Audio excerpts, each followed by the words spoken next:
Fala pessoal, boa noite, tudo bem? A galera já vai começar a chegar, acredito eu.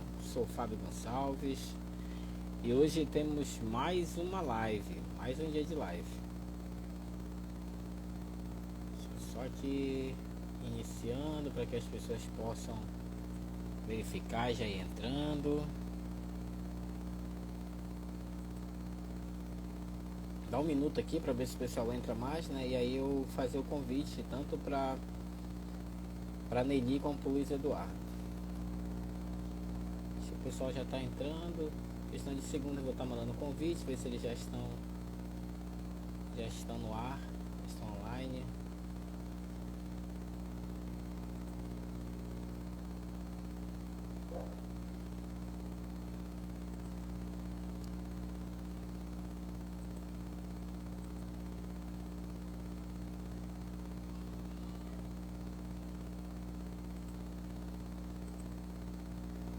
Bem, deixa eu agora ver se eu consigo já fazer o convite para os dois participarem.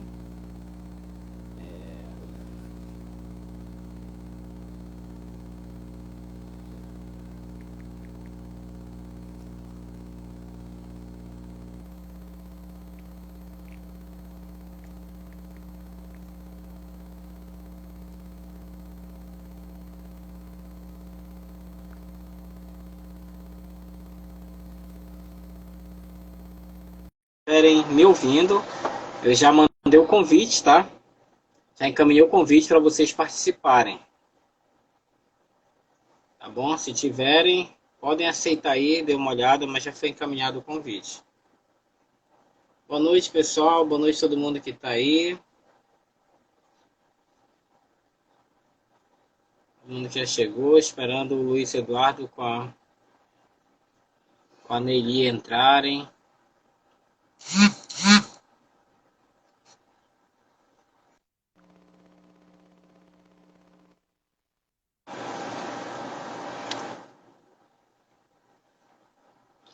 Foi encaminhado o convite, tá, pessoal? Por favor. Foi encaminhado tanto para a Neili como para o Luiz Eduardo.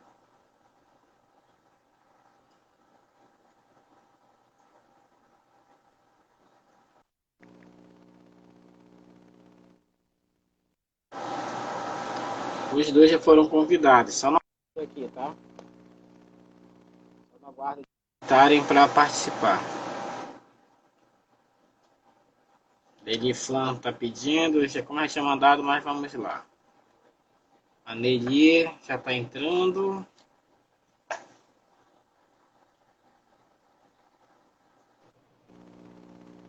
Opa, já deu certo com a Neili. Já cheguei por aqui. Já.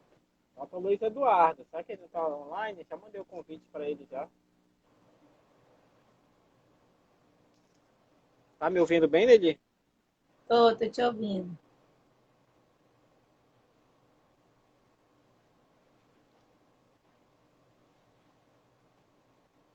Luiz entrou. Isso. Luiz, eu já mandei um convite para você. Senão você solicita aí para participar, que aí já é mais fácil até adicionar. É.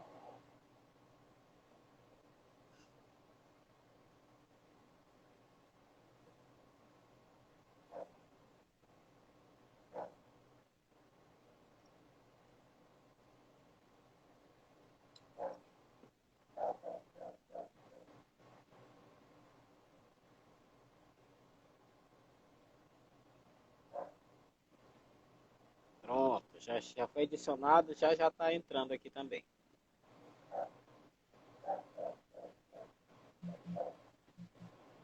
Opa, boa noite, tudo bem? Luiz, Boa noite aos dois amigos. Uma honra estar aqui com vocês. a sua esposa vai participar mesmo do celular ou ela tem o Instagram também?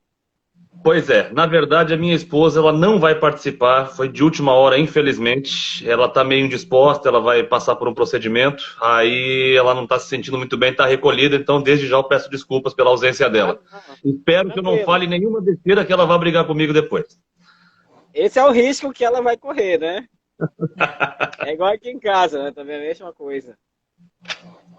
Bem, pessoal, para a gente ganhar tempo, a galera tá chegando, eu vou fazer como costumarmente nós fazemos aqui, é uma apresentação bem rápida, né, dos nossos convidados. A Nelly, para todo mundo já sabe, Nelly Flan Sobral. A Nelly, ela é jornalista da Rede Record, apresentadora do programa Resenha, que vai ao ar, inclusive, sábado, de 12 às 14 da tarde. Madrinha da Constelação Azul, a pessoa que nos ajudou a dar visibilidade na Constelação Azul, uma abordagem que eu tive na Coragem, no Facebook, foi: eu não já tenho. Bora ver se ela consegue me dar um sim, né? E aí conversei, e ela desde então sempre se colocou à disposição de nos ajudar. A Nelly tem 2 filhos e um dos seus filhos é autista, né? E agora eu vou apresentar o Luiz Eduardo. Eu achei um negócio muito interessante lá no final da pequena apresentação que eu recebi dele.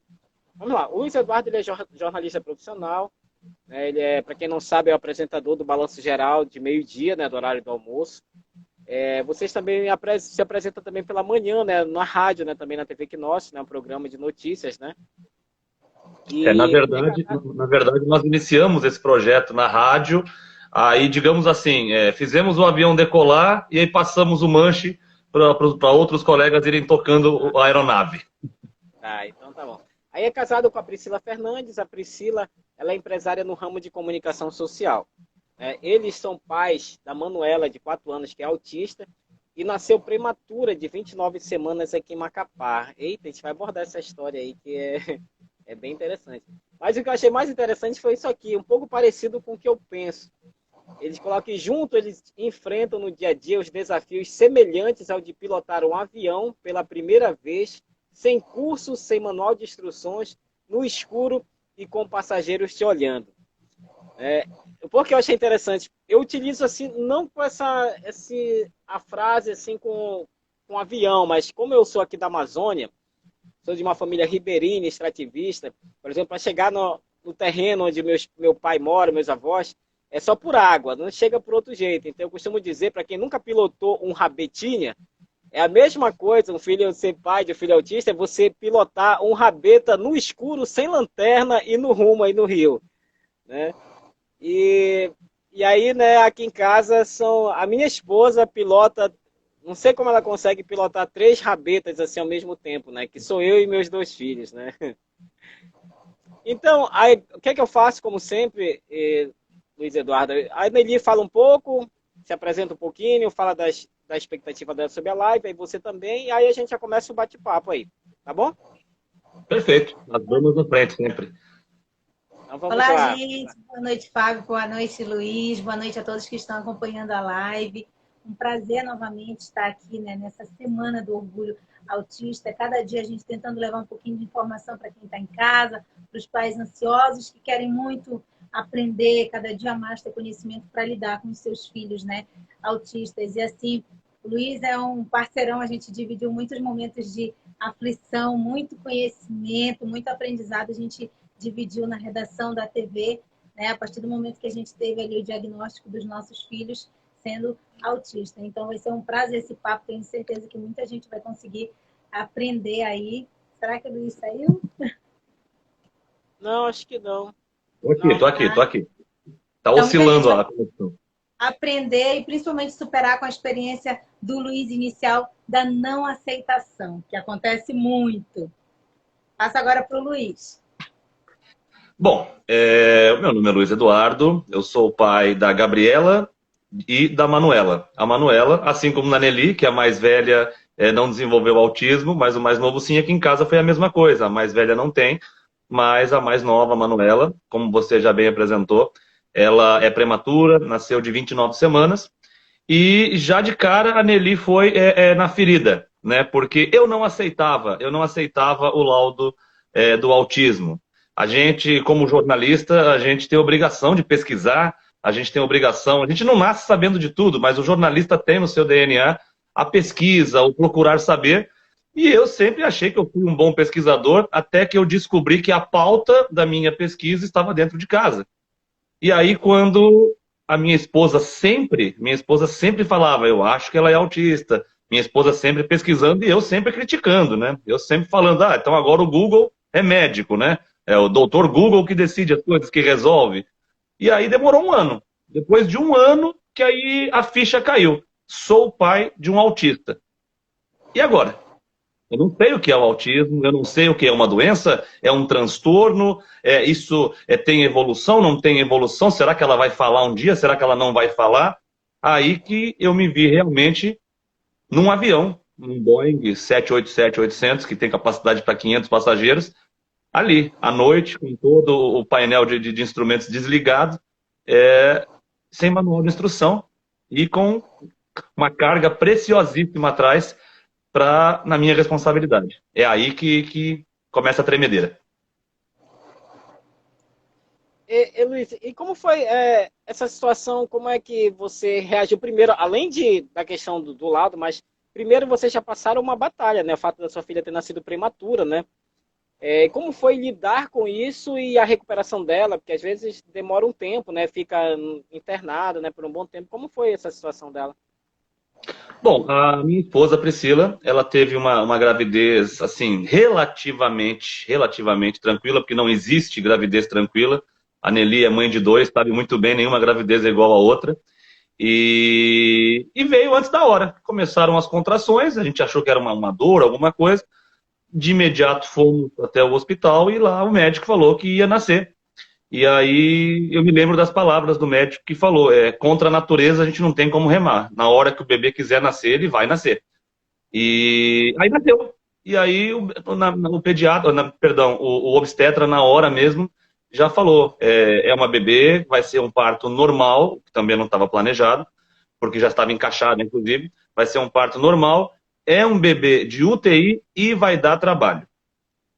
E aí, daquele dia em diante, foram 42 dias de UTI, foram 42 dias oscilando entre estar entubada e não. Chegou a ter convulsões, 2 convulsões, salvo engano, na UTI, que precisou fazer uso de fenobarbital.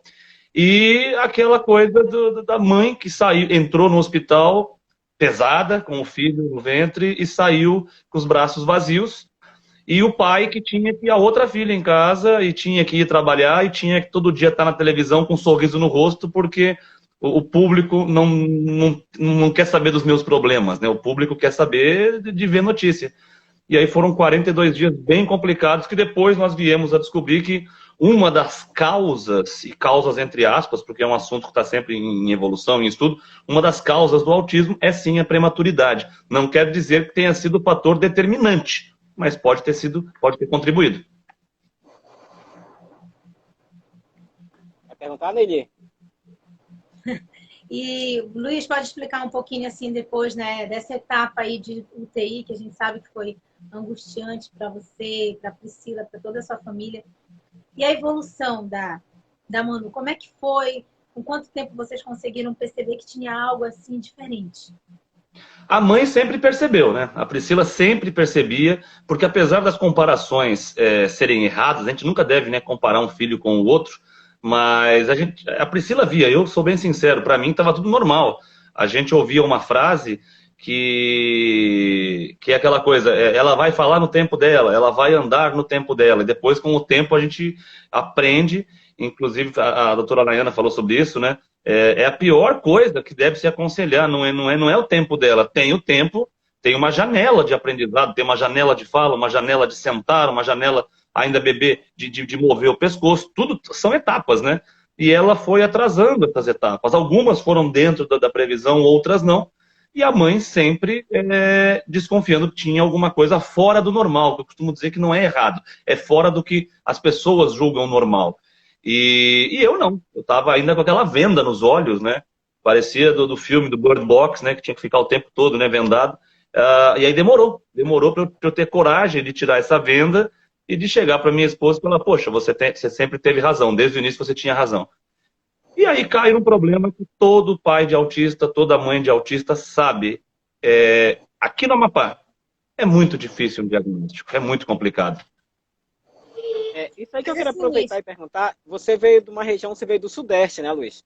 Você veio, né, do Sudeste. Isso, sou paulista, de São Paulo. É um centro mais desenvolvido, enfim, não tem nem comparação. Como foi a tua dificuldade aqui? Quanto tempo você demorou de investigação para o fechamento do diagnóstico? Quais foram as etapas que você passou? Porque depende do profissional, né? ele faz uns encaminhamentos, outro profissional faz outro, né? Até você chegar no fechamento do diagnóstico da sua filha. Bom, vamos lá. No meu tempo de São Paulo, vamos dizer assim, antes de nós mudarmos para Amapá, o autismo, para mim, era uma condição como vários transtornos existem, como várias síndromes existem, alguma coisa que existe do portão da minha casa para fora.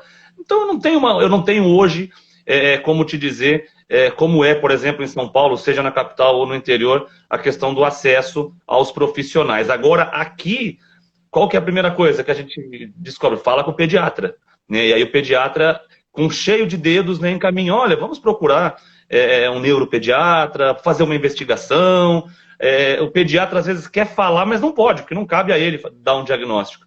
E aí nós fomos direcionados a uma profissional, e eu quero deixar isso assim, bem transparente, sempre foi a Priscila na frente, eu sempre atrás, sempre foi ela que foi atrás, sempre foi ela que brigou, que lutou, e como uma querida amiga minha sempre fala, eu carreguei por 9 meses, então é meu. Então foi a Priscila que foi na frente sempre, e aí chegou num determinado profissional que olhou e falou, é autista. Aí começou a me dar uma revolta, mas espera aí, não tem que passar ali pelo fonoaudiólogo, terapeuta ocupacional, enfim, vários profissionais que juntos, né, têm um laudo e depois o neuro fecha. Aí, como nós não temos uma grande quantidade de profissionais, aí partiu de mim, chegar com minha esposa e falar, não, a gente vai procurar outra pessoa, vamos fazer a investigação, vamos pegar os laudos de fonoaudiólogo, de terapeuta ocupacional, de psicólogo, e aí nós vamos procurar outro profissional. E aí nos foi indicada uma profissional de São Paulo, da cidade da minha esposa, que eu acabei adotando como minha cidade também, apesar de não ser, que é a cidade de Limeira. E aí essa profissional que juntou os laudos, e tudo bem, acabou que coincidiu com o que a profissional daqui disse. Ela é autista, né, de um grau leve, mas ela é autista. Aí não tinha mais nem como negacionista aqui querer falar, não, tá errado, da Amapá tá errado, de São Paulo tá errado. Eu não ia correr os 26 estados mais o Distrito Federal em busca de um resultado que severamente seria o mesmo, né? E qual idade a sua filha tinha quando vocês fecharam o diagnóstico? Não, 3 anos. Não tem um ano que houve isso, né? Então, tinha 3 anos de idade. A Manu vai fazer 4, não é isso, Luiz? A Manu já fez 4 anos já. Agora, em 29 de maio, ela completou 4 anos. E assim, Luiz, pode falar, vai. Não, pergunte, fique à vontade, vai lá. Não, em relação, como o Luiz não aceitava, né, que a Manu fosse autista, então atrasou um pouco a procura de profissionais. Você acha que isso também comprometeu um pouco iniciar logo um tratamento precoce, esse acompanhamento nas terapias? Não atrasou, porque a Priscila sempre foi uma leoa, né? Enquanto eu achava que tá só gastando dinheiro com um profissional, não tem nada, ela nunca desistiu, ela nunca adiou, ela nunca esperou por mim para correr atrás dos diagnósticos. Tanto que numa das sessões, salvo engano com o psicólogo, que o pai e a mãe têm que estar juntos, primeiro só o pai, depois só a mãe, depois juntos com a criança, sem a criança, para mim ali era uma grande bobagem. Responder tantos questionários, tantos métodos que foram aplicados, perguntas assim, a sua filha, ela costuma sair na rua com amigos, e eu, doutora, ela tem 3 anos, como é? Óbvio que ela não sai para a rua sozinha. Ela, não, mas tudo bem, mas faz parte de todo o estudo e tal. Aí a Priscila não esperou por mim, ela ia. Eu ia contra a vontade. Se fosse hoje, eu seria o primeiro a dizer, opa, vamos lá, vamos junto. Mas eu ia contra a vontade, porque eu ainda estava naquela coisa que no final ia dizer, sua filha não é autista, ela tem talvez um transtorno de desenvolvimento, talvez uma hiperatividade, enfim, alguma coisa que não era autismo. Mas internamente, né, eu acho que no fundo eu não queria enxergar uma coisa que já era fato. Então a Priscila não esperou por mim. É isso que eu ia perguntar para ti, que pode ajudar muita gente que está em casa que não aceita. O que te levava assim, à não aceitação? Tipo, poxa, eu vou ter uma filha autista, o que é que passa nesse momento da não aceitação, da rejeição de que a criança pode ser autista, que é o que acontece muito, principalmente com os pais, com o pai. A mãe, ela geralmente aceita mais, agora o pai tem essa questão dessa barreira bem maior. Eu acho que é ignorância. Eu acho que não existe um adjetivo melhor, é ignorância. A gente quer desde que a gente, nós homens, né, desde que nós descobrimos que a nossa companheira, namorada, noiva, esposa, enfim, quando está grávida, a gente sempre fala que venha com saúde, que venha perfeito, né? A gente só fica na dúvida do sexo no início e depois com quem vai parecer, mas a gente nunca quer aceitar que alguma coisa está fora do normal. Então eu acho que assim, o meu negacionismo era mais porque ignorância. Não, filho meu vai ter algum defeito? Não, não vai ter nenhum defeito, né? E hoje a gente vê que até a palavra defeito é muito pesada, mas era como eu me sentia. Era como eu me sentia. E hoje eu me vejo na obrigação de aconselhar outros pais, né? Claro que eu não vou chegar num churrasco com os amigos e falar: ei, acho que teu filho é autista, hein? Vai lá investigar. Mas se alguém chegar e falar: poxa, Luiz, a tua filha é autista, como é que começou? Você aceitou? Eu já vou chegar, vamos bater um papo, vamos conversar, para poder derrubar essa cortina de fumaça que geralmente os pais fazem. As mães, nunca vi uma mãe negar, mas geralmente os pais criam essa cortina como se fosse ajudar em alguma coisa. Pelo contrário, só prejudica. Porque a mãe não fez o filho sozinha. Então o pai tem que estar junto e tem que ajudar na investigação e tem que ajudar no apoio e na busca pela conquista dos direitos. Os conquistados e os adquiridos. No meu caso, eu sempre me lidei muito bem com isso, tanto que no primeiro dia que nós descobrimos a possibilidade do primeiro ser autista, no outro dia a gente já foi atrás de correr para investigar, né? Mas o meu caso, o Fábio, o adulto, o pai, quando a minha esposa dizia que eu acho que tu é autista, Fábio, eu dizia assim, tu é doido, o que eu tenho de autista, né?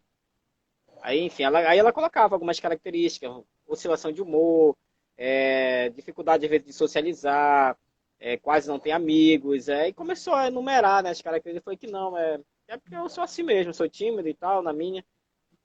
Aí quando a Reni falou, numa consulta com a Reni, que aí a gente já na investigação do nosso segundo filho, aí eu falei: doutora, eu pesquisando, já vi que acredita-se que 97% é genética, né? Então eu comecei a recordar muita coisa que o meu mais velho fazia, e que o meu mais velho faz, eu lembro que eu fazia na minha infância. E ela falou: Fábio, como você perguntou e abordou, na minha avaliação clínica, só te olhando aqui nas consultas, tu tem toda a característica de uma pessoa autista. Para mim foi um choque isso daí, tanto que eu saí de lá sem rumo, eu nem peguei encaminhamento, nem conversei sobre nada, fui embora. Quando nós fechamos o diagnóstico do meu filho, foi que aí eu peguei o encaminhamento com ela, porque é a única profissional aqui no estado que eu vi que faz investigação em adulto, porque eu passei em vários neurologistas, psiquiatras, e ela me deu encaminhamento para neuropsicólogo, mas foi difícil para mim essa aceitação, porque veio um pouco, vamos dizer assim, talvez a culpa com isso, carregado, talvez, acho que foi a maior dificuldade da aceitação, porque se 97% é genético, meus filhos são autistas, porque certamente eles pegaram de mim. Então, eu não sou hipócrita e dizer assim: não, eu amo o autismo. Não, o autismo coloca limitações no meu filho, nos dois, que até hoje eu nunca ouvi eles me chamarem de pai. O meu filho mais velho hoje, ele está num comprometimento de grau severo. Então, não posso, eu não sou hipócrita, não, isso tá mil maravilhas, não tá. Tanto que eu corro atrás, sempre que eu vejo alguma novidade para tratamento, alguma coisa, a gente vai atrás, a gente busca, não uma cura, mas a gente busca que pelo menos ele venha progredir na condição que ele está. Mas a dificuldade para mim, hoje eu entendo, que foi a questão da culpa, por, vamos dizer, ter a certeza que, claro, não é 100% certo, mas que possivelmente meus filhos são autistas porque herdaram uma carga genética minha. E aí, nesse ponto, assim, vamos dizer, você, como diz, né, não queria, de repente, acreditar, né, nessa possibilidade, né? Mas aí, quando você fechou o diagnóstico, você conseguiu expor isso, externar para as pessoas? Porque tem alguns também, quando recebem, eles preferem ficar na dele, ficam com vergonha, né, aquela coisa toda, né? Eu, sinceramente, é o que eu falei, quando a ficha caiu, eu falei: vamos lá. Peguei na mão da minha esposa e falei: vamos juntos. Você falou uma coisa muito interessante que a gente não vê hoje na comunicação, infelizmente a gente não vê, mas eu sinto que, por uma coisa natural, a Nelly Flan e eu, a gente tem dado as mãos e falado sobre isso abertamente na televisão, no rádio. Ontem mesmo, salvo engano, a Nelly Flan, numa intervenção ao vivo dela, ela falou de um caso de violência contra uma criança autista. E ali eu aproveitei o gancho e não, bora esticar nesse assunto e vamos falar disso e vamos divulgar, porque é muito comum a gente vê personalidades falando, é um anjo azul, fulana de tal foi escolhida por Deus para ser a mãe ou o pai de um autista. E eu falo isso abertamente no programa. Não é fácil, não é legal, não tem nada de bonito.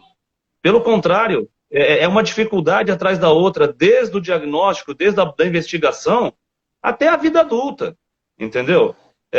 Eu estava assistindo agora, há pouco, antes da nossa live começar, uma série em que determinado personagem pega as duas filhas nas mãos e fala, olha, eu quero que vocês prometam que vocês nunca vão trair uma outra, eu quero que vocês prometam que vocês nunca vão colocar nada acima uma da outra, que vocês sempre serão prioridade uma na vida da outra. E eu comentava com a minha esposa, a gente tem que ensinar isso para nossas filhas. Porque a minha mais velha, a Gabriela, uma hora ela vai bater asa e vai viver a vida dela. Para a Manuela talvez não seja tão fácil. Então ela tem que saber que ela vai ter a irmã. Mesmo que a irmã não seja fisicamente perto, mas ela vai ter a irmã, que ela não está sozinha no mundo. Então falar que é mil maravilhas, que é só rosas o autismo, não é. Não é por questão de ausência do Estado, não é por questão de pessoas que querem esconder. Não, eu jamais vou tornar público que meu filho é autista, como se isso fosse te diminuir ou te vangloriar. Então, é um assunto que tem que ser debatido e não tem por que negar. Eu já levantava uma bandeira que era a prematuridade. Quando ainda naqueles 42 dias de UTI, eu tive o privilégio da minha filha poder ficar numa UTI num hospital particular. Mas quantos são os casos de crianças que estão recém-nascidas em UTIs públicas Brasil afora? E a gente sabe como é a saúde pública brasileira.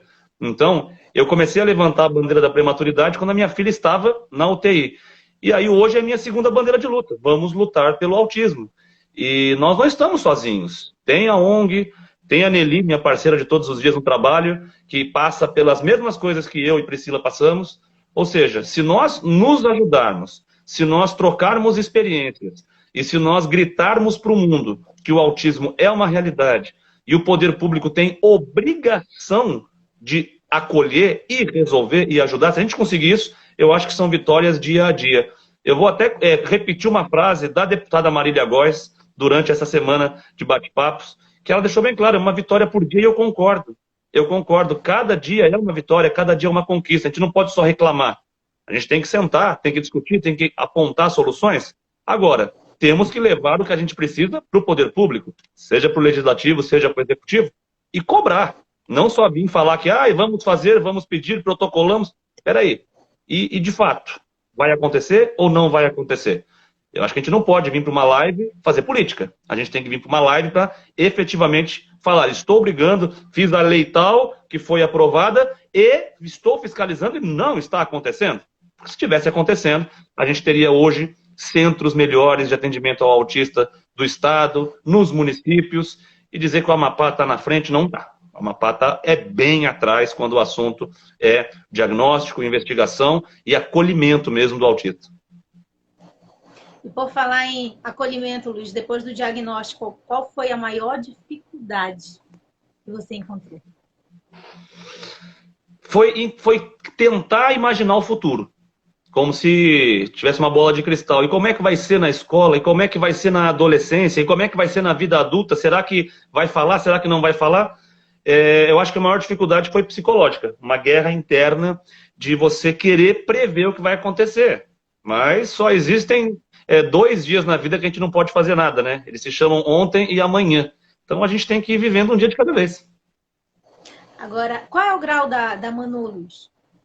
A Manuela é leve. É leve. Se falava antes era o grau 1, né? É o leve, o moderado, né? Uhum. O dela, no último laudo, aparece como grau leve. Agora, em relação, assim, Luiz, às terapias, como é que tem sido? Como é que foi conseguir?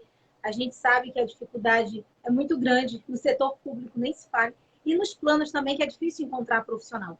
Como é que foi se organizar, buscar esses profissionais? Você conseguiu, não conseguiu, ainda está na batalha aí por essas terapias? Como é que está esse encaminhamento? Bom, vocês me conhecem, sabem que eu não sou de florear. No Amapá, se você é pai de autista e se você é pobre, o seu filho não vai ter atendimento. Seu filho não vai ter tratamento. O poder público não fornece. Se você é rico, muito rico, você vai para fora do estado. Se você é uma classe média, você tem um plano de saúde. E se você está ali entre a média, a alta e tal, você consegue pagar no particular. Eu tenho o privilégio, graças a muito trabalho, de poder fazer as terapias na maneira particular. Até o momento em que nós identificamos que o plano de saúde ao qual nós temos, né, que nós pagamos, atende algumas das terapias. E aí a neuropediatra passou a relação de quais terapias e quantas terapias por semana deveriam ser feitas. E o plano de saúde falou, olha, eu aprovo metade.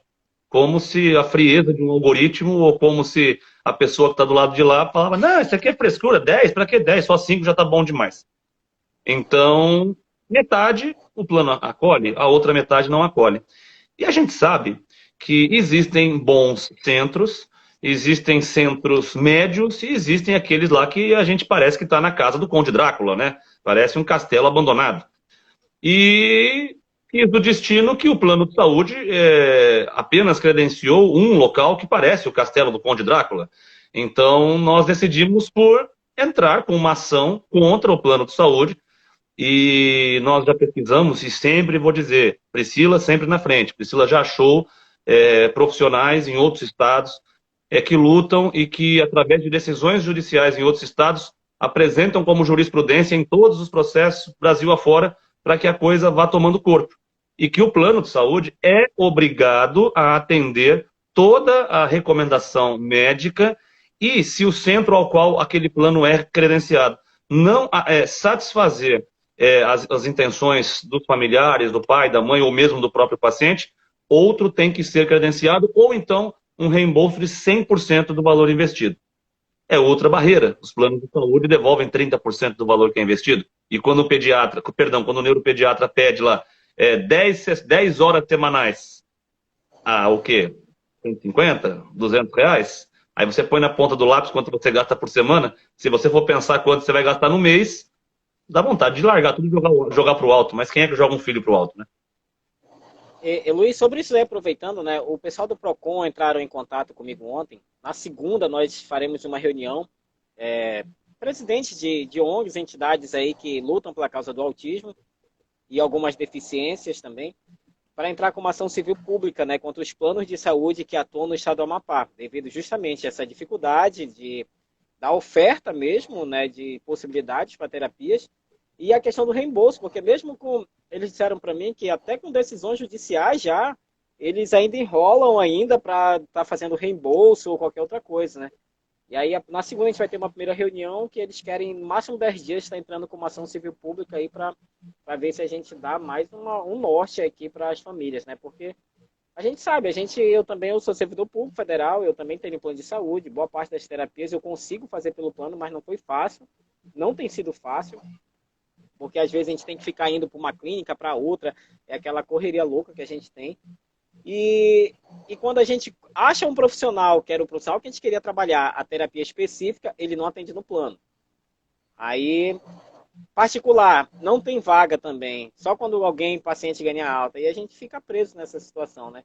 E foi diante disso, Luiz, que começou a minha revolta com essa situação, com essa causa, porque em 2018, quando eu estava no processo inicial de investigação do meu filho, eu com dinheiro para pagar a consulta, eu tinha plano de saúde, a agenda que tinha era só com 6 meses, a agenda mais próxima que tinha.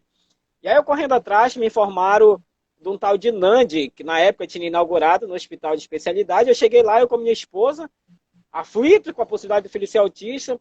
Aí disseram pra gente que só fizeram uma pintura e inauguraram porque estava próxima a eleição, mas não funcionava.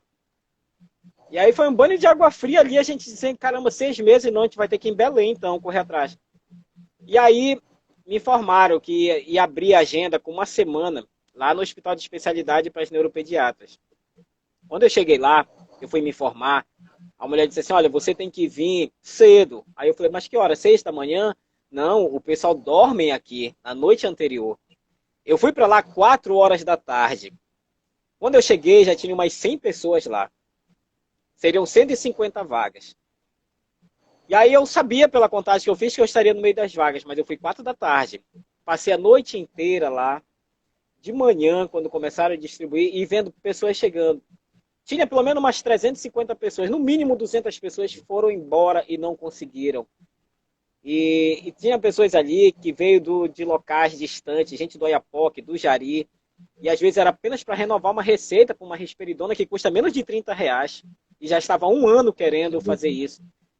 E aí, sabe, aquilo me gerou uma revolta, porque tudo que a gente compra está embutido os impostos. Eu, no meu caso, ainda pago imposto de renda, uma série de coisas. E aí a gente tem que passar uma humilhação, que para mim isso é uma humilhação para qualquer cidadão estar ali, se a gente tem o direito à saúde, a gente tem que passar por isso. E o pior ainda é que muitos não conseguiram a vaga para ser atendido, muitos já estavam com um ano tentando. A gente aí agora diz que parece que voltou algumas consultas que estavam represadas durante a pandemia, e aí tem pais que no nosso grupo diz que ainda estão atendendo gente de 2019 ainda, para você ter uma ideia. Aí é um absurdo. Aí tem a desculpa assim, mas a gente mora num local que é difícil o acesso. Não interessa, o poder público tem que criar mecanismo para atrair esses profissionais para cá, porque senão, se ninguém quiser vir para cá, então aí deixa a população jogada aí, né? Então aí que começou a minha revolta e a gente hoje tem tentado fazer alguma coisa. Teve uma pessoa aqui que botou uma sugestão aqui que eu achei bem interessante, eu já vou te passar para não esquecer, que senão vai passando os comentários.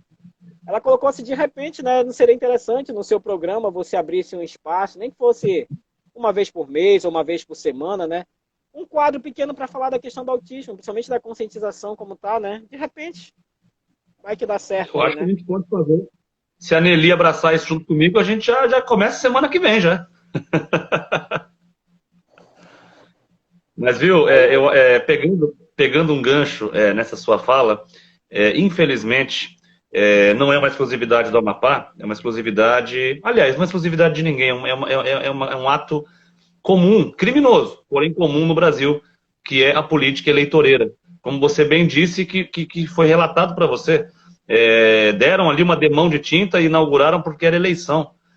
Isso é tão comum, acho eu que a gente está parando um pouco com a briga na pintura, né? Que se está pintado de amarelo, pinta de azul, se está de azul, pinta de amarelo, ou então pinta de verde, e como se isso fosse resolver os problemas, como se uma cor fosse resolver os problemas.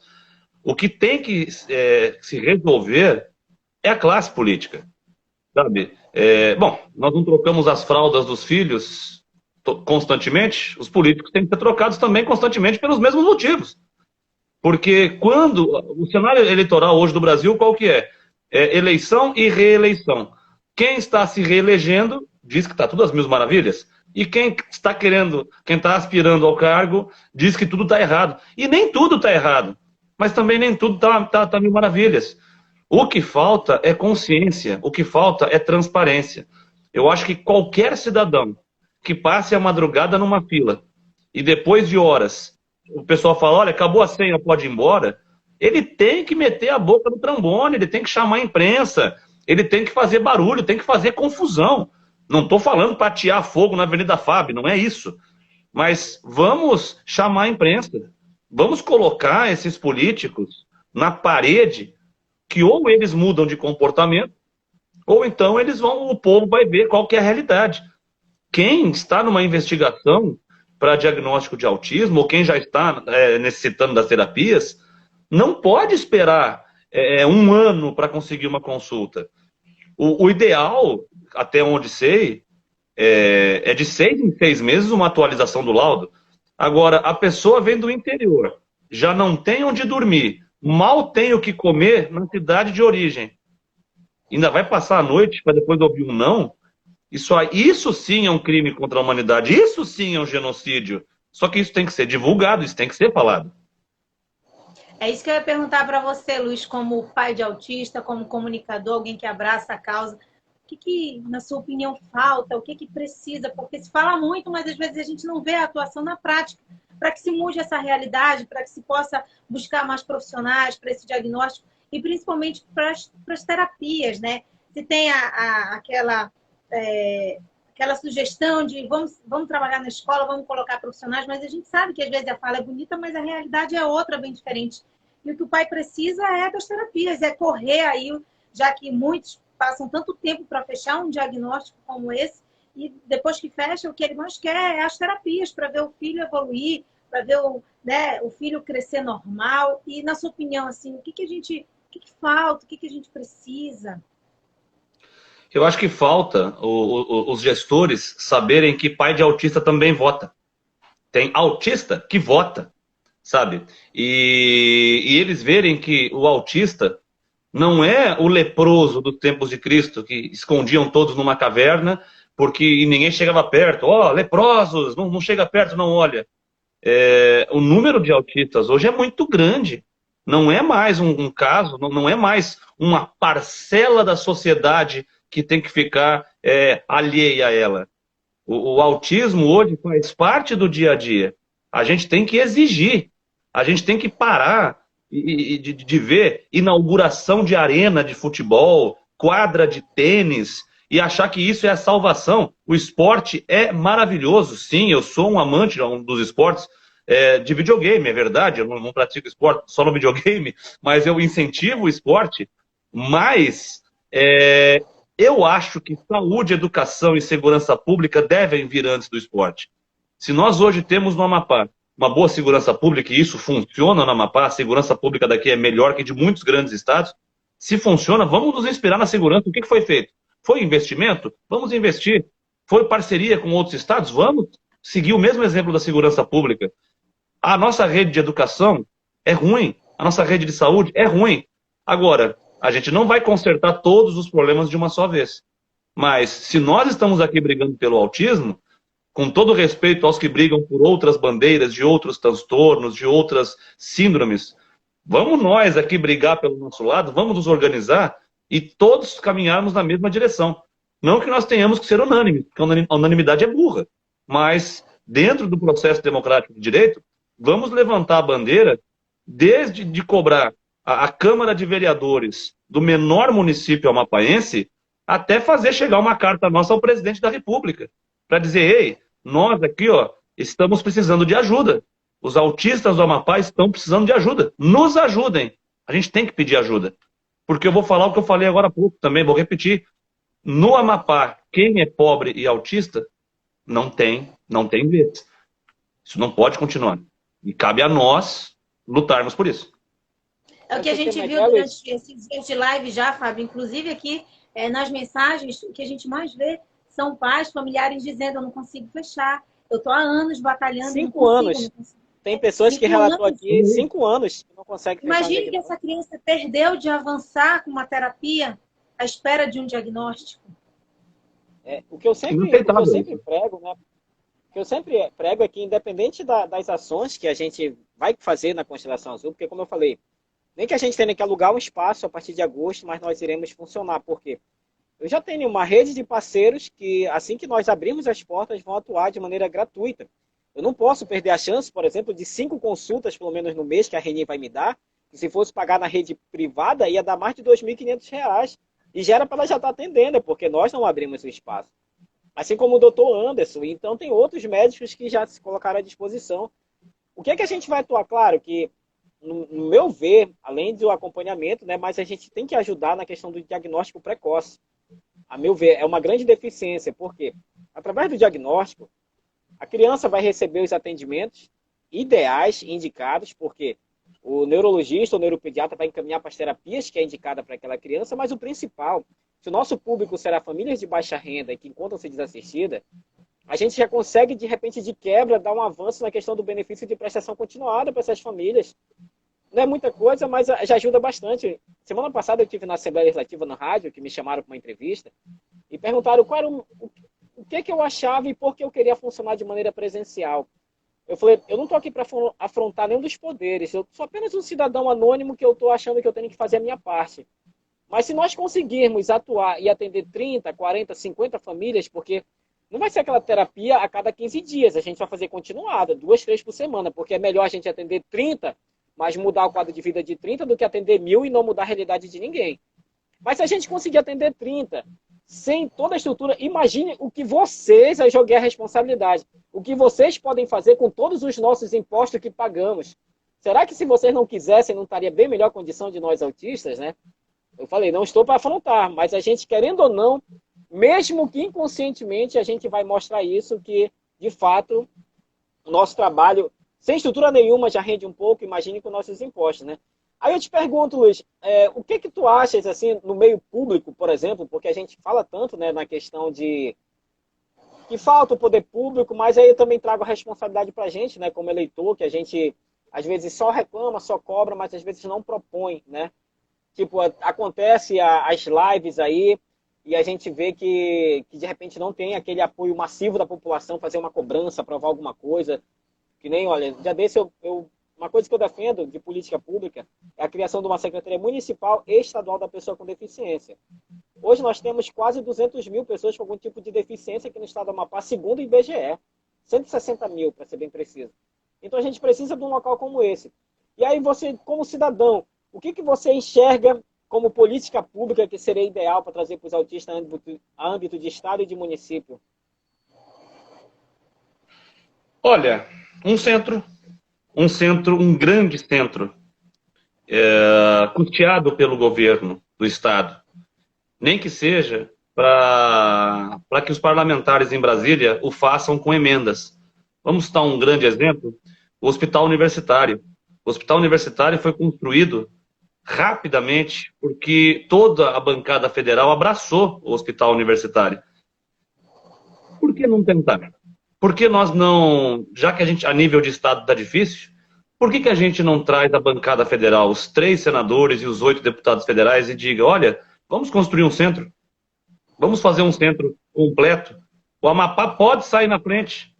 Se a gente parar para analisar, já pensou que bacana a gente ter um centro especializado para o autismo no Amapá?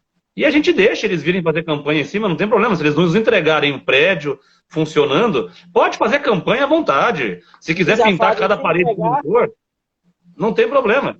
Então eu queria aqui desafiar, com todo respeito à Constelação, que eu sei que não é o intuito dela fazer política, e nem deve ser, o intuito é social, mas eu gostaria de desafiar os nossos parlamentares, já que aqui a gente já falou com o vereador, a gente já falou com o deputado, a gente já falou com o executivo, e com todo respeito a eles, só estão assistindo e não estão fazendo nada, nós temos uma esfera superior que é a federal. Se eles quiserem abraçar, por que não a gente, de mãos dadas com eles, dizer, precisamos disso, disso, disso, trazer os profissionais, trazer os médicos, trazer os fisioterapeutas, pedir que a Universidade Federal retome os cursos de determinadas especialidades que já tinham no passado e que não tem hoje, que retomem para que a gente forme novos profissionais. Eu acho que é pedindo, é ir com o pires na mão e falar, nos ajude, não é vergonha para ninguém pedir ajuda. Eu também acredito, Luiz, que um grande centro e bem estruturado faria muita diferença na vida das famílias e na vida dos autistas. Porque e também tem a questão, eu digo, da estrutura de consultório. Não é só fazer um prédio para um atendimento de uma criança autista. É o que a gente vê muita dificuldade, inclusive no plano. A gente que convive diariamente com nossos filhos, quando a gente leva ele para um ambiente que não é apropriado, que não chama a atenção dele, a terapia não tem efeito. Porque ele só chora, ele só grita, ele quer sair correndo daquele ambiente. Então tem tudo isso. E é o que a gente não vê às vezes. Mas tem, por exemplo, o público atende determinado local. E a estrutura nesse lugar? E o ambiente preparado para receber essa criança? A gente sabe, a gente que é pai e tem acompanhado, tem ido dessa rotina aí de terapias, a gente sabe que o ambiente é fundamental para a própria evolução dele. Porque se não for um ambiente apropriado em que ele vai só chorar, ele vai se irritar, aquilo pode prejudicar a criança em vez de evoluir. Então tem tudo isso, a gente precisa realmente, eu acredito, de um espaço muito bem apropriado para receber. Mas não é só construir uma sala, uma cadeira e uma mesa para o profissional atender a criança. Não é isso. Não, é fazer uma coisa bem feita, né? Bem feita, uma condição apropriada para realmente se ter um avanço nessas terapias. Eu nem quero me estender muito no assunto, até por questão de horário também, de agenda, mas eu digo o seguinte, eu quero que vocês saibam que eu estou nessa luta com vocês, entendeu? Eu não tenho hoje um poder de falar, vamos colocar tal coisa no ar, porque a gente tem os nossos processos, nossa hierarquia na empresa, mas no que depender do Luiz Eduardo, é a bandeira que eu estou levantando, e eu acho que se a gente unir forças e convidar os outros colegas, os outros comunicadores, aqueles que têm sim já a autonomia para vamos colocar isso no ar ou não vamos colocar, vamos tratar o autismo não só a título de propaganda, mas jornalisticamente falando. tornar público o que é o autismo, quais são os avanços, o que acontece, escancarar mesmo o autista, para que a gente possa evoluir. Eu vou traçar um paralelo, bem rapidamente, que nós vimos que o Brasil deu certo. Quando a HIV, né, o vírus da AIDS, se tornou uma coisa assim mundial. O Brasil correu, o Brasil foi na frente. Hoje o Brasil é referência mundial no tratamento dos soropositivos. Então, por que não, a nível nacional, o Amapá sair na frente no atendimento ao autismo?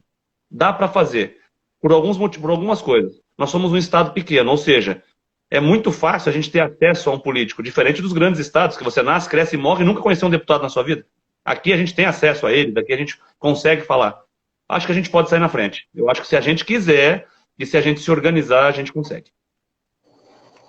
E Luiz, eu queria voltar no outro assunto, que é voltado somente para o tema.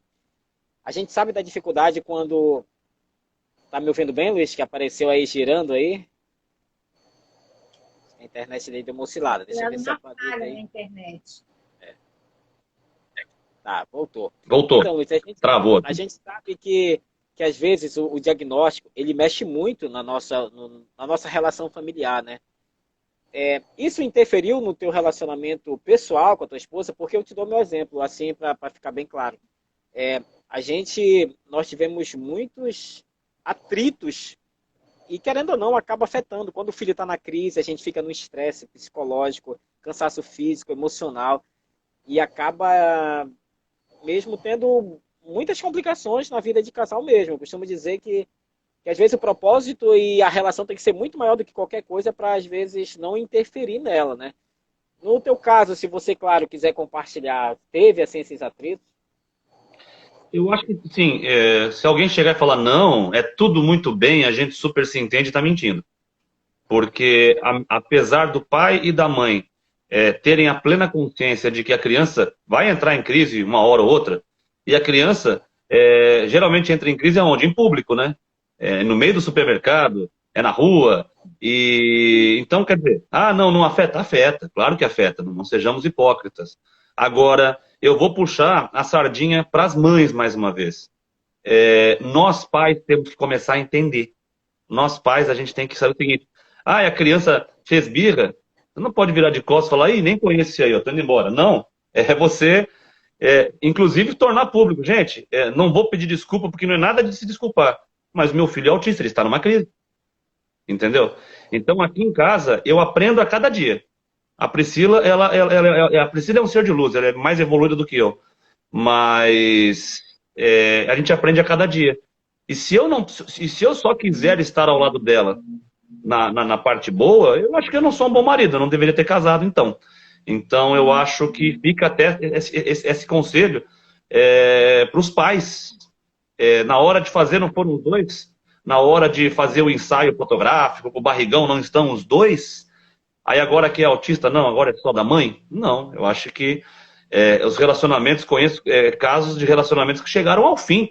Mas e daí? O filho continua. Os dois têm obrigação. Obrigação financeira, obrigação psicológica e principalmente na presença. Não é só ir de final de semana ver, estar ali, estar do lado, estar junto. Então, se isso, as crises que a Manuela entra, ou então a procura por um medicamento, eu, por exemplo, estava em Laranjal do Jari no mês passado e acabou a risperidona.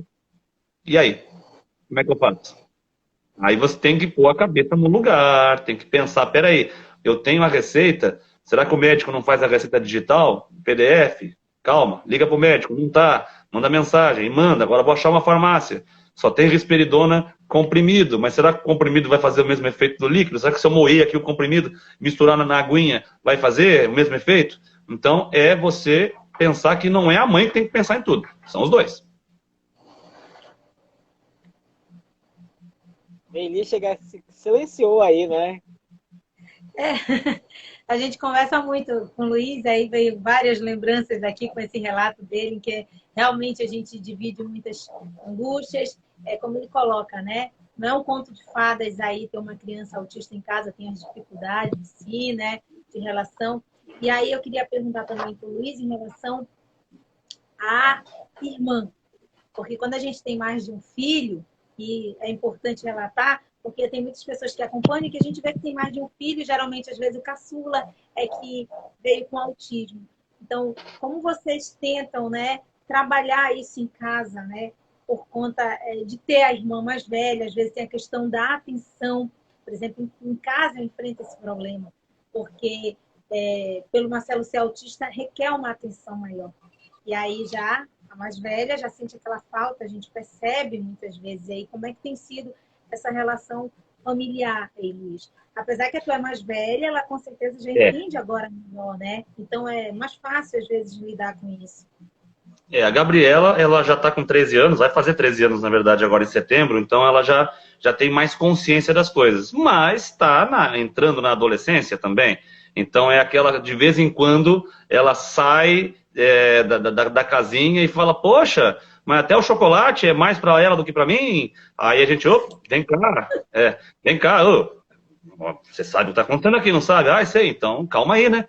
Mas a Gabriela, ela é uma parcerona. A Gabriela, ela ajuda, ela acalma, ela já sabe das manias que a Manuela tem. Uma das manias dela é trocar de chupeta, por exemplo, porque a chupeta ainda é o que acalma ela. Ela tem uma coleção de chupetas na geladeira. Então a Gabriela já sabe que a Manuela começou a tirar da boca porque quer trocar, já vai lá, já ajuda, já faz. E é a bonequinha dela, sempre fazendo vídeos juntas. Então, nesse quesito da família, da irmã mais velha, eu tenho que agradecer a Deus, que acho que a Manuela teve... Deus escolheu a irmã certa para ela.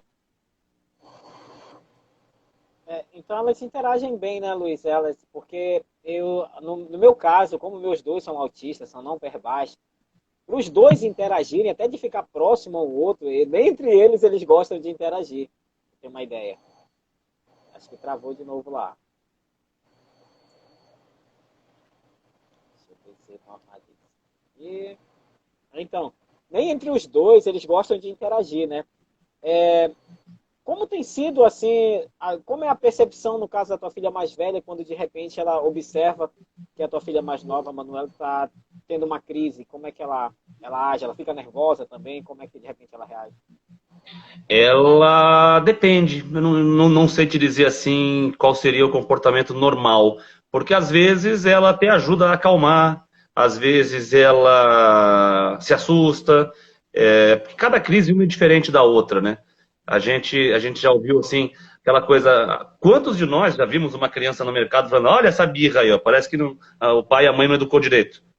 Então, para a Gabriela também é uma descoberta diária. Então, quando a Manuela entra em crise em local público que ela está junto, sim, vamos fazer assim, de cada 10 vezes, 8 vezes ela chega, ela senta do lado da irmã, Manu, tá tudo bem, calma, para de chorar e tal. Mas sempre tem aquela vez que ela se estressa. Poxa, para de chorar, todo mundo tá olhando e tal. É adolescente, né? Não tem como a gente prever um comportamento, né? Ela estuda hoje, a tua filha mais nova? Ela estuda hoje e ela fala também? Sim. Ela tá começando a desenvolver a fala agora. Mas assim, a ecolalia, ela é muito presente ainda, é muito forte. E tá na escola, ela tá na escola sim. Tá numa escola particular aqui de Macapá e tem um acompanhamento dela lá que é garantido por lei, que todos os pais devem exigir isso na escola. Uma vez que há o laudo que comprova o autismo, a escola é obrigada a colocar ali uma pessoa para dar um atendimento especial para ela e nós tivemos essa sorte, ela tem. Era sobre isso que eu ia perguntar também, Luiz, como é que tá essa relação com a escola, né? Olha aí. Olha aí. Oi, Manu. Oi. Fala oi. Fala assim, ó. Oi. Oi. Vai passar a base, né? Fala oi, dá tchau assim, ó. Tchau, tchau. Tchau. Pronto, vai lá. Oh. E assim, o ambiente, por exemplo, na escola, Luiz, ela se adaptou legal, ela gosta da escola, como é que é?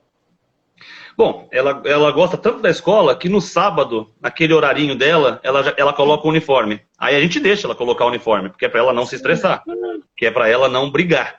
Mas assim, ela é apaixonada pela escola, e os relatos que nós temos da escola é que às vezes nas rodas de brincadeira, os próprios amiguinhos já falam assim, tia, a Manu ainda não aprendeu a falar, então tem que explicar para ela de novo, tal. Então parece que a rede ali de coleguinhas dela salvo engano, acho que são 8 crianças na sala dela, se eu não me engano, todas acolheram a Manuela. Então a Manuela na cabecinha das outras crianças é como se fosse uma criança mais nova, que ainda usa chupeta, que ainda não sabe falar, não sabe pedir, mas ela se deu super bem, a escola tem dado um suporte muito bacana e ela tem gostado. Por isso que eu digo, chega no sábado ou no domingo e alguns autistas têm o horário certo, né? O horário de tomar banho, o horário de almoçar, o horário de sair. O relógio biológico dela diz que está na hora de ir para a escola, aí ela já se veste e a gente deixa. Não brigar para quê, né? Agora, outra questão que é uma angústia muito grande de uns pais, Luiz, queria perguntar se vocês têm algum problema em relação à alimentação da Manu.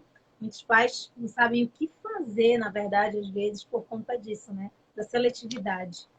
Ela já foi mais seletiva. Ela já foi mais seletiva. Hoje, assim, tá comendo mais variedade, mas teve uma época, por exemplo, que você tinha que esconder o feijão por baixo do arroz. Se ela visse o feijão, ela não comia mais nada.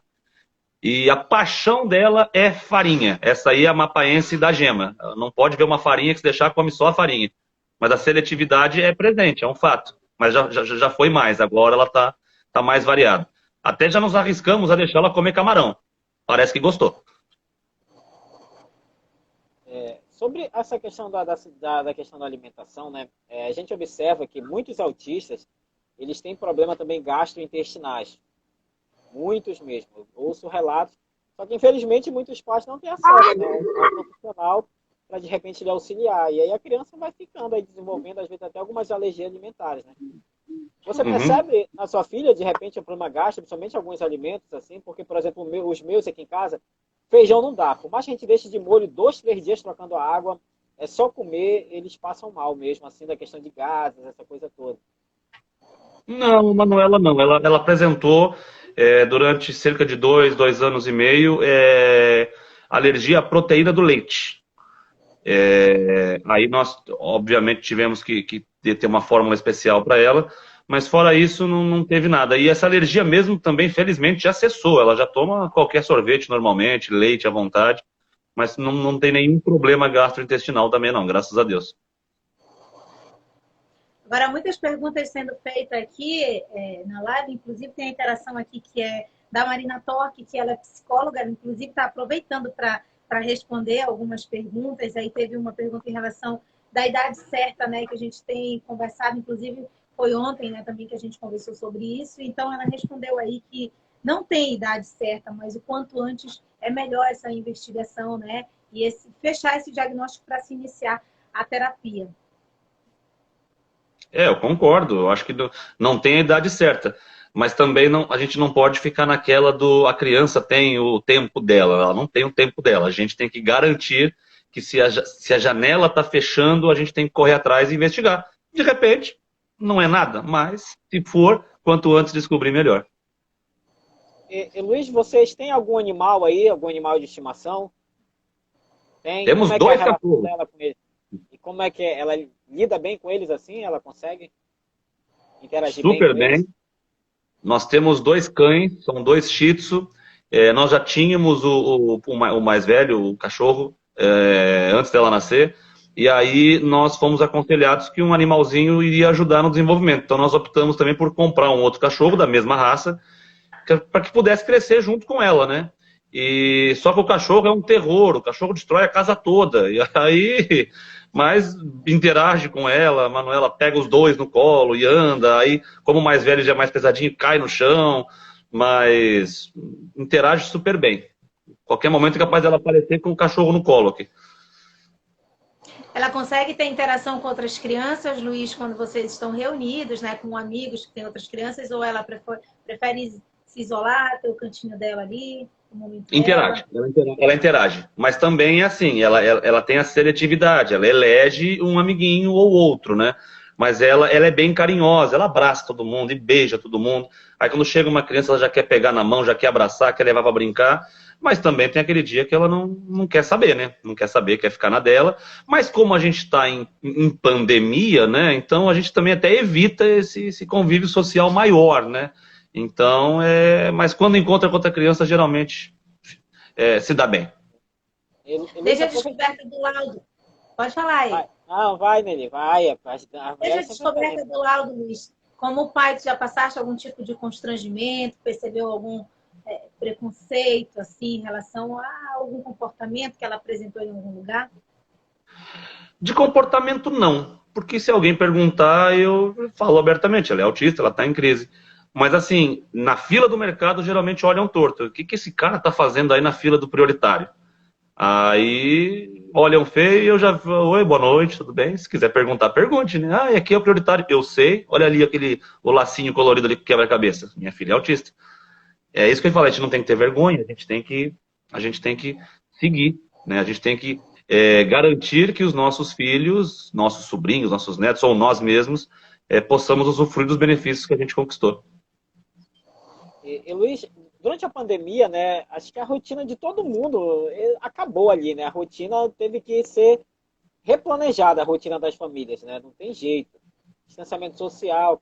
Como foi para vocês? Se teve, claro, que talvez deve ter diminuído a questão de terapia por um tempo, talvez, pelo menos no meu caso, ficou suspensa, né? Como foi e a retomada das atividades um pouco? Claro que não voltou à normalidade, mas a gente tem que retomar, querendo ou não, mesmo tomando os cuidados. Como tem sido a relação de vocês nesse período pandêmico? Olha, como a gente iniciou a investigação da Manuela já em pandemia, então assim, a gente está ainda acostumado com essa marcha lenta das coisas, né? Agora a gente está vendo uma retomada gradual das coisas, mas acredito que a questão das terapias, por exemplo, do acesso, vai continuar do mesmo jeito, porque é o que a gente já falou, né? Não há profissionais, e os que. Aliás, perdão, há profissionais. São poucos, são caros, então a gente precisa de mais oferta. Demanda a gente já tem, a gente precisa de mais oferta. E a pandemia vai passar, infelizmente o quadro vai ser o mesmo, as dificuldades vão continuar de acesso. Não, quando eu me referi a isso, é porque no princípio da pandemia, como talvez a tua filha não fazia, no caso dos meus filhos, que eles faziam, principalmente o mais velho, quando chegou o lockdown, suspenderam tudo, até os atendimentos nas clínicas, assim, né? Então foi aquele desespero, né? E aí vira e mexe, quando tava um avanço da pandemia, a gente por precaução, com medo, sem se vacinar, né? Meu filho mais velho tem uma saúde mais debilitada, então a gente, querendo ou não, acaba afetando isso daí, né? Mesmo que a gente estivesse com um profissional disponível, às vezes o medo também, né, da gente, porque eu acho que todo pai e mãe tem medo de morrer e deixar seus filhos. E a gente que tem um filho autista, eu acho que a gente tem mais ainda, talvez, que o filho que tem. Pessoa que tem algum filho com alguma necessidade especial, né? Eu lembro que quando eu descobri o diagnóstico do meu primeiro filho, eu mudei muito a questão da minha vida. Eu pesava mais de 130 quilos. Eu tinha uma diabetes fora de controle. Eu fiz uma bariátrica. Hoje eu estou com 90 quilos, mas na glicose controlada, porque eu enxerguei que, mesmo que não fosse por mim, mas pelos meus filhos, eu tinha que me cuidar, porque eu tenho que cuidar deles. Então eu tenho que viver o máximo possível, né? E aí, isso que eu te falei da dificuldade é porque teve a suspensão de todas as atividades no período e foi muito complicado. Eu acho que pior do que a gente não conseguir o acesso é a gente conseguir depois ter que interromper. Eu acho que o desespero deve ser muito maior. E eu queria desde já também pedir desculpas a vocês. Eu vou ter que me retirar por uma questão de horário e dizer que tá sendo um prazerzaço bater um papo com vocês e quero que a gente possa fazer isso mais vezes para a gente poder conversar mais, que é isso que a gente tem que fazer, é conversar, é tornar público, sabe? A gente, como eu falei, a gente está aqui, a gente não pode ficar na caverna trancado, a gente está aqui, a gente tem que lutar para isso. Luiz, você tem pelo menos 3 minutos ainda aí? Claro, claro. A gente sempre aproveita o momento no final da live, né, antes das considerações finais. Eu falo da nossa vaquinha que a gente está online, né? Eu sempre deixo bem claro para as pessoas que eu não sou filiado a partido político, eu não pertenço a grupo político, eu não tenho ligação nenhuma com nenhum político, muito pelo contrário, me noja essa questão política. E não sou candidato a nada, que às vezes muitas pessoas fundam ONGs aí porque querem ser candidato, eu não sou candidato a nada, porque é uma causa que eu sou autista e sou pai de 2 autistas. Se não for eu que vai ajudar outras famílias que têm a mesma necessidade que a minha, não vai ser quem é de fora. Então a gente tem que fazer alguma coisa. Então a gente está fazendo uma vaquinha online, né? Além das inúmeras atividades que a gente faz para levantar fundos, que é para nem que seja comprar um terreno. Acho que talvez devido a não ter a ligação política, que algumas portas não se abriram. Porque a gente protocolou dentro do estado, do município, para pegar um prédio que esteja sem uso, para ceder uma sessão de uso, mas até o momento não deu. e a gente não vai esperar que aconteça a coisa. Então a gente está com uma vaquinha online, eu sempre peço para que os nossos convidados também nos ajudem na divulgação, porque eu sempre digo que um espaço próprio será garantia para as famílias que dentro da Constelação Azul, elas sempre terão espaço para atendimento e acolhimento, e de maneira gratuita, como eu sempre falo. A gente não vai cobrar nem simbolicamente R$ 10, como muitas fazem, porque aí perdeu um propósito. Se as famílias às vezes não conseguem comprar R$ 1 de pão para o seu filho de manhã, como é que eu vou cobrar o mesmo valor simbólico para elas? E a gente tem estratégias que a gente vai manter, mas no momento a gente precisa de um espaço. E a gente está nessa batalha. A partir de julho agora, nós já fizemos 2 bazares, já fizemos uma rifa, dia 1º de julho vai ter outra. A gente vai estar mensalmente botando os extratos de tudo que a gente está arrecadando, porque não é dinheiro público direto da fonte do poder público, mas é dinheiro público porque são doações das pessoas. Então a gente vai prestar conta com a sociedade, tudo aquilo que a gente arrecada, para o que é gasto. Hoje a gente já está conseguindo, a gente já faz parte de um programa do Mesa Brasil do SESC, onde na semana passada ganhamos 100 cestas básicas, que a gente já tem ajudado as famílias, né? Eu sempre deixo bem claro, a Constelação Azul, ela não surgiu para atender meus filhos. Meus filhos recebem atendimento hoje, na rede privada também, mas foi por causa deles que ela surgiu. Porque através deles eu enxergo a dor de outras famílias que não têm, e principalmente que não têm auxílio nenhum. E a gente tem que fazer alguma coisa por elas. E aí é isso, eu agradeço demais, já vou logo para cortar o tempo, eu te agradeço você estar aqui. Olha, não puxando a sardinha, mas foi muito legal esse bate-papo. Gostaria muito que ocorresse outras vezes, né?